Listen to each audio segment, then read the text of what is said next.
Hello friends, ओम श्री गणेशाय नमः।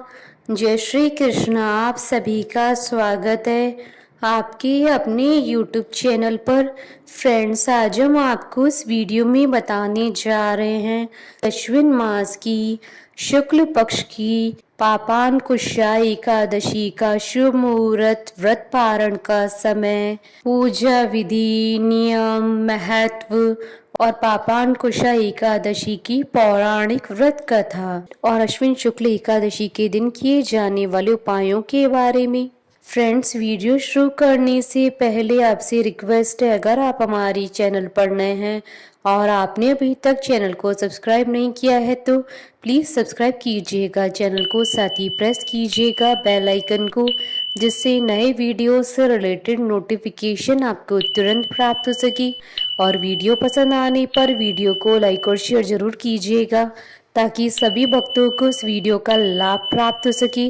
और कमेंट बॉक्स में जय श्री कृष्णा जरूर लिखिएगा। हिंदू पंचांग के अनुसार प्रत्येक माह में 2 एकादशी तिथि आती है, एक शुक्ल पक्ष में तो दूसरी कृष्ण पक्ष में।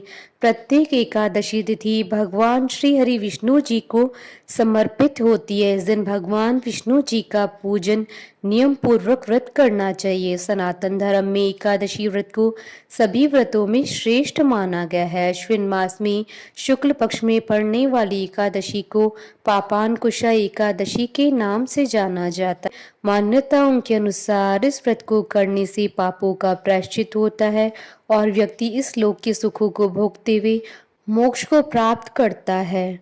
वर्ष में पड़ने वाली सभी 12 एकादशी तिथियों का अलग अलग महत्व होता है। मान्यता है कि पापांकुशा एकादशी का व्रत नियम और निष्ठा के साथ करने से मन पवित्र होता है, मनुष्य में सद्गुणों का समावेश होता है। इस एकादशी के व्रत से पापों का प्रायश्चित होता है और व्यक्ति को मोक्ष की प्राप्ति होती है। धार्मिक मान्यताओं के अनुसार इस व्रत को करने से कठोर तप के समान फल की प्राप्ति होती है।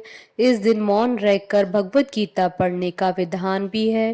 फ्रेंड्स, अब आइए जानते हैं पापांकुशा एकादशी की शुभ मुहूर्त और व्रत पारण के समय के बारे में। हिंदू पंचांग के अनुसार इस बार एकादशी व्रत 6 अक्टूबर 2022 गुरुवार के दिन है। अश्विन शुक्ल एकादशी तिथि प्रारंभ होगी 5 अक्टूबर 2022 को दोपहर 12 बजे और अश्विन शुक्ल एकादशी तिथि का समापन होगा 6 अक्टूबर 2022 को सुबह 9:40 पर। व्रत पारण का समय रहेगा 7 अक्टूबर 2022 को सुबह 6:22 से सुबह 7:26 तक और द्वादशी तिथि के दिन हरिवासर समाप्ति का समय रहेगा 7 अक्टूबर 2022 को सुबह 7:26 पर। फ्रेंड्स, अब आइए जानते हैं पापांकुशा एकादशी की व्रत की विधि के बारे में। इस व्रत का पालन दशमी तिथि के दिन से ही करना चाहिए। दशमी तिथि पर 7 धान्य अर्थात गेहूं, उड़द, मूंग, चना, जौ, चावल और मसूर की दाल नहीं खानी चाहिए, क्योंकि इन 7 धान्यों की पूजा एकादशी तिथि के दिन की जाती है। जहाँ तक संभव हो दशमी तिथि और एकादशी तिथि दोनों ही दिनों में कम से कम बोलना चाहिए। दशमी तिथि को भोजन में तामसिक भोजन का सेवन नहीं करना चाहिए और पूर्ण ब्रह्मचर्य का पालन करना चाहिए। एकादशी तिथि पर सुबह उठकर स्नान आदि करने के बाद व्रत का संकल्प लें। संकल्प अपनी शक्ति के अनुसार ही लेना चाहिए, यानी एक समय फलाहार या फिर बिना भोजन का संकल्प लेने के बाद घट की स्थापना की जाती है और उसके ऊपर भगवान श्री विष्णु जी की मूर्ति रखें। भगवान विष्णु जी का तुलसी दल, फल फूल, नैवेद्य आदि से पूजन करें। उसके पश्चात एकादशी व्रत कथा सुने या पढ़ें।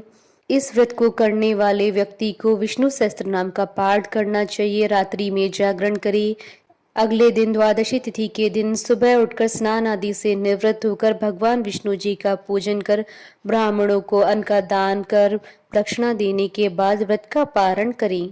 फ्रेंड्स, अब आइए जानते हैं पापांकुशा एकादशी के दिन किए जाने वाले उपायों के बारे में।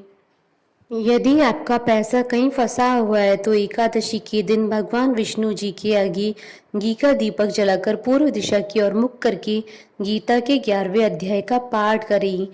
सेहत से जुड़ी परेशानियों को दूर करने के लिए इस दिन ऋतुफल को जगत के पालनहार को अर्पित करना चाहिए। एकादशी के दिन भगवान विष्णु और माता लक्ष्मी को सौंफ अर्पित करें। यह उपाय आपको व्यापार में तरक्की कराएगा। एकादशी के दिन गरीब और असहाय लोगों को भोजन कराना चाहिए, साथ ही उन्हें दान दक्षिणा देनी चाहिए। ऐसा करने से आपके जीवन में सुख समृद्धि का आगमन होगा। एकादशी के दिन दूध से निर्मित खीर में तुलसी डालकर भगवान विष्णु जी को चढ़ाएं। यह उपाय आपके वैवाहिक जीवन को सुखद बना देगा। फ्रेंड्स, अब आइए प्रारंभ करें पापांकुशा एकादशी की पौराणिक व्रत कथा। अर्जुन ने कहा, हे जगदीश्वर, अश्विन माह की शुक्ल पक्ष की एकादशी का क्या नाम है? इस व्रत को करने से कौन से फलों की प्राप्ति होती है? कृपया यह सब विधान पूर्वक कहिए। भगवान श्री कृष्ण जी ने कहा, हे कुंती नंदन, अश्विन मास की शुक्ल पक्ष की एकादशी का नाम पापांकुशा है। इसका व्रत करने से सभी पाप नष्ट हो जाते हैं तथा व्रत करने वाला अक्षय पुण्य का भागी होता है। इस एकादशी के दिन इच्छित फल की प्राप्ति के लिए भगवान विष्णु जी का पूजन करना चाहिए। इस पूजन के द्वारा मनुष्य को स्वर्ग लोक की प्राप्ति होती है। हे अर्जुन, जो मनुष्य कठिन तपस्याओं के द्वारा फल की प्राप्ति करते हैं, वह फल इस एकादशी के दिन क्षीर सागर में शेषनाग पर शयन करने वाले भगवान विष्णु जी को नमस्कार कर देने से मिल जाता है और मनुष्य को यम के दुख नहीं भोगने पड़ते हैं। हे पार्थ, जो विष्णु भक्त शिव जी की निंदा करते हैं अथवा जो शिव भक्त विष्णु भगवान की निंदा करते हैं, वे नरक में जाते हैं। 1000 अश्वमेघ और 100 राजसूय यज्ञ का फल इस एकादशी के फल के 16 भाग के बराबर भी नहीं होता है। अर्थात इस एकादशी व्रत के समान संसार में अन्य कोई व्रत नहीं है। इस एकादशी के समान विश्व में पवित्र तिथि नहीं है। जो मनुष्य एकादशी का व्रत नहीं करते हैं, वह सदा पापों से घिरे रहते हैं। जो मनुष्य केवल इस एकादशी का भी उपवास करता है, तो उसे यम के दर्शन नहीं होते हैं। इस एकादशी के व्रत को करने से मनुष्य को निरोगी काया तथा सुंदर नारी और धन धान्य की प्राप्ति होती है और अंत में वह स्वर्ग को जाता है। जो मनुष्य इस एकादशी के व्रत में जागरण करते हैं, उन्हें स्वयं ही स्वर्ग की प्राप्ति होती है। इस एकादशी के व्रत को करने वाले मनुष्य के मातृ पक्ष के 10 पुरुष, पितृ पक्ष के 10 पुरुष और स्त्री पक्ष के 10 पुरुष भगवान विष्णु का रूप धरकर वह सुंदर आभूषणों से परिपूर्ण होकर विष्णु लोक को जाते हैं। जो मनुष्य अश्विन मास की शुक्ल पक्ष की पापांकुशा एकादशी का विधान पूर्वक उपवास करते हैं, उन्हें विष्णु लोक की प्राप्ति होती है।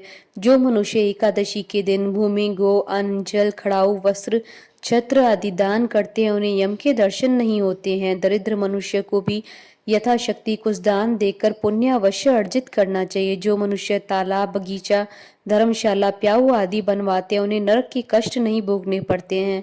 वह मनुष्य इस लोक में निरोगी, दीर्घायु वाले पुत्र तथा धन धान्य से परिपूर्ण होकर सुख भोगते हैं। अंत में स्वर्गलोक को जाते हैं। भगवान श्री हरि की कृपा से उनकी दुर्गति नहीं होती है। भगवान श्री कृष्ण ने कहा, हे कुंती नंदन, अब मैं पापांकुशा एकादशी की कथा का वर्णन करने जा रहा हूँ। ध्यान पूर्वक सुनो। प्राचीन समय में विंध्य पर्वत पर क्रोधन नामक एक बहेलिया रहता था। वह बड़ा क्रूर था।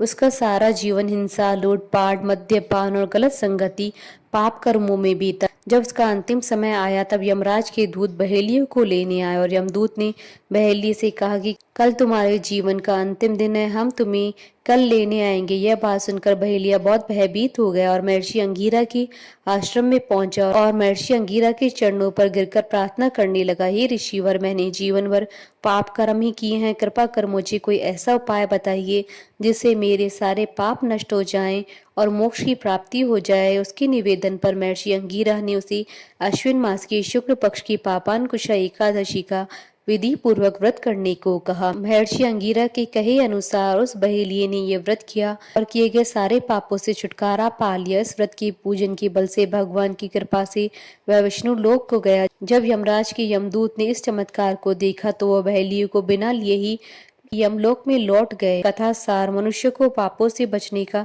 दृढ़ संकल्प करना चाहिए। यूं तो भगवान विष्णु का ध्यान स्मरण किसी भी रूप में सुखदायक और पाप नाशक है, परंतु एकादशी के दिन प्रभु का स्मरण कीर्तन सभी कलेशों व पापों का शमन कर देता है। बोलिए भगवान विष्णु जी की जय, सनातन धर्म की जय। हमारे साथ इस वीडियो में अंत तक बने रहने के लिए आपका धन्यवाद। ओम श्री गणेशाय नमः। जय श्री कृष्ण।